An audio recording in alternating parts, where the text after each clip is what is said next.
Welcome to our channel. பிறந்த குழந்தைகளுக்கு வர தும்மலையும் விக்கலையும் பற்றி தான் நம்ம இப்போ பார்க்க போகிறோம். குழந்தைகள் அடிக்கடி தும்முனா பேரண்ட்ஸ் பயந்துடுறாங்க, சளி பிடிச்சிருக்கோன்னு. பேரண்ட்ஸ் கண்டிப்பாக தெரிஞ்சுக்க வேண்டிய விஷயம் என்னென்னா, பிறந்த குழந்தைக்கு தும்மல் வர காரணம் குழந்தையோட அம்மா வயிற்றில் இருக்கிறப்போ சுத்தமான சூழலில் இருந்திருக்கும். டெலிவரி ஆன பிறகு வெளியில் உள்ள காற்றை சுவாசிக்கிறப்போ இதில் உள்ள சில தூசிகள்னால் பிறந்த குழந்தையோட மூக்கில் போய் தும்மலாக வருது.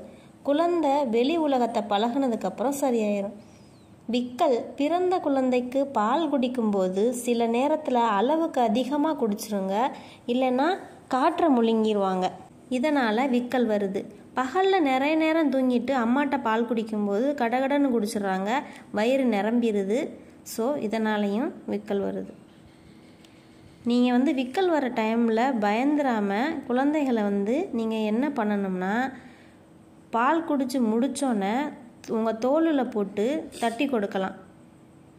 உங்கள் குழந்தைய மெதுவாக விக்கல் வந்துருச்சுன்னா, விக்கல் வந்த பிறகு மெதுவாக உங்கள் மடியில் உட்கார வச்சு முதுகில் தடவி கொடுக்கலாம், இல்லைன்னா தோல் மேலே போட்டு தட்டி கொடுத்துக்கிட்டே இருக்கலாம். விக்கல் நின்றும். அவங்களோட வயிற்றில் நிரம்பிய காற்றுனா விக்கல் வழியாக தான் வெளியில் வரும். ஸோ தட்டி கொடுக்கறது நல்லது. தேங்க்யூ ஃபார் வாட்சிங்.